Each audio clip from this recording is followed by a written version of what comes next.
वगैरह की गफलत के बायस 45 जीडी के रहायशी गरीब मेहनत कश का लाखों का नुकसान। गुज़िश्ता रोज बिजली के खंभे से एक बच्चे को करंट लगा तो गांव वालों ने फौरन वापडा बंगला घुगेरा को इतला की, मगर वापडा अहलकार ना पहुंचे।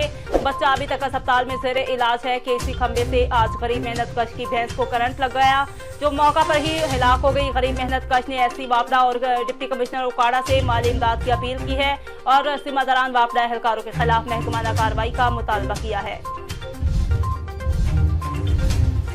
ख्याल रहे कि इमरान खान ने अपने खिताब में चीफ इलेक्शन कमिश्नर को कड़ी तनकीद का निशाना बनाते हुए उनसे इस्तीफा का मुतालबा किया था।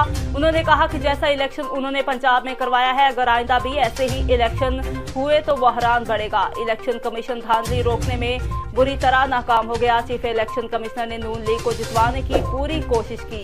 हमें इलेक्शन हराने के लिए तमाम हरबे इस्तेमाल किए गए। इस इलेक्शन कमिश्नर के नीचे साफ और शफाफ इलेक्शन नहीं हो सकते।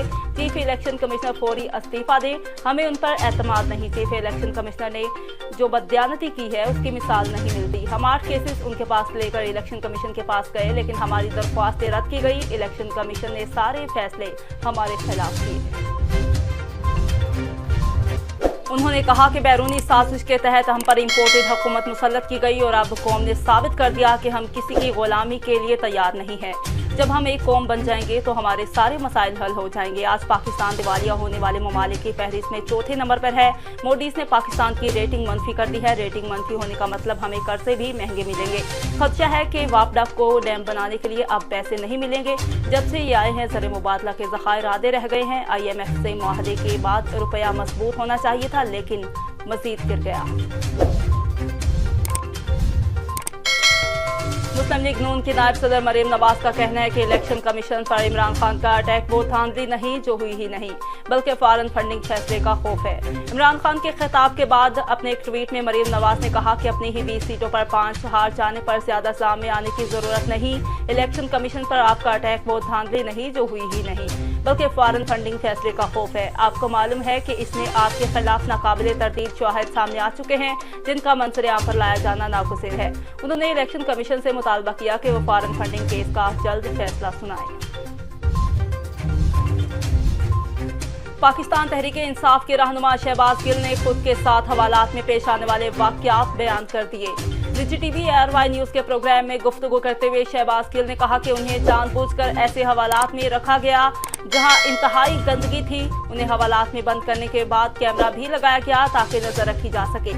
हवालात में कई रोज पुराना खाना भी पड़ा हुआ था। उन्होंने कहा कि उन्हें हवालात में जानबूझकर तंग किया गया। ख्याल रहे कि शहबाज गिल को मुजफ्फरगढ़ से इतवार के रोज सिमनी इलेक्शन की पोलिंग के दौरान इलेक्शन कमीशन के हुक्म पर गिरफ्तार किया गया था। इलेक्शन कमीशन की जानिब से चीफ सेक्रेटरी और IG पंजाब को मुरासला भेजा गया था, जिसमें कहा गया था कि शहबाज गिल को ज़ाब्ता इखलाक की खिलाफ वर्जी पर गिरफ्तार किया जाए। इलेक्शन कमीशन की जानिब से कहा गया कि शहबाज गिल ने इलेक्शन कमीशन के ज़ाब्ता इखलाक की शेख 15 और 16 की खिलाफ वर्जी की। शहबाज गिल मुजफ्फरगढ़ में नुक्स अमन का बायस बन रहे हैं। पुलिस और इंतजामिया शहबाज गिल को गिरफ्तार करके इलेक्शन कमीशन के अहकामात पर अमल दरामद यकीनी बनाए। उकाड़ा नेशनल हाईवे पर रोड खराब होने की वजह से ट्रक के अचानक ब्रेक लगाने से पीछे से आने वाले ऑयल टैंकर की जोरदार टक्कर। हादसा में 2 अफराद जाँ बहक और एक शदीद जख्मी हो गया। हादसा इतना शदीद था कि लाशोर जख्मी को ऑयल टैंकर की बॉडी को काट कर निकाला गया।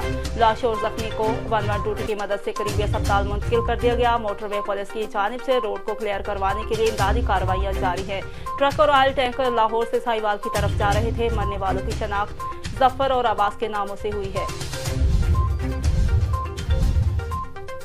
सादिकाबाद दरियाए सिंध में 100 के करीब बारातियों से भरी कश्ती उलट गई। अब तक दरिया से 19 खवातीन की लाशें निकाली जा चुकी हैं।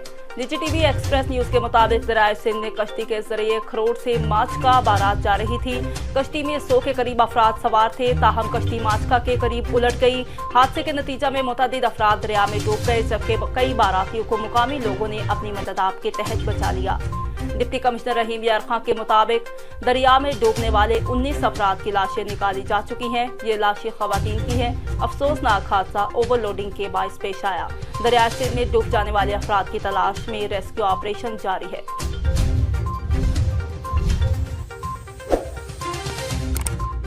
मुल्क में सियासी रस्साकशी और मुआशी अदम इस्तेहकाम के बायस डॉलर काबू से बाहर हो गया। इंटरबैंक में पहली बार डॉलर 224 रुपए की बुलंद तरीन सतह पर आ गया। एक ही रोज में डॉलर 8 रुपए 80 पैसे महंगा हुआ। ओपन मार्केट में भी डॉलर के रेट्स हाई 225 रुपए तक फरोख्त होने लगा। शहबाज शरीफ हुकूमत के आने से अब तक डॉलर 40 रुपए महंगा हो चुका है। डॉलर की कीमत बढ़ने से मुल्की कर्जों पर अरबों रुपए का इजाफा हो गया। पाकिस्तान स्टॉक मार्केट में भी मंदी देखने में आई। 100 इंडेक्स 41,000 की सतह से गिर गया। इंडेक्स 600 पॉइंट्स कमी से 40,700 के करीब ट्रेड कर रहा है।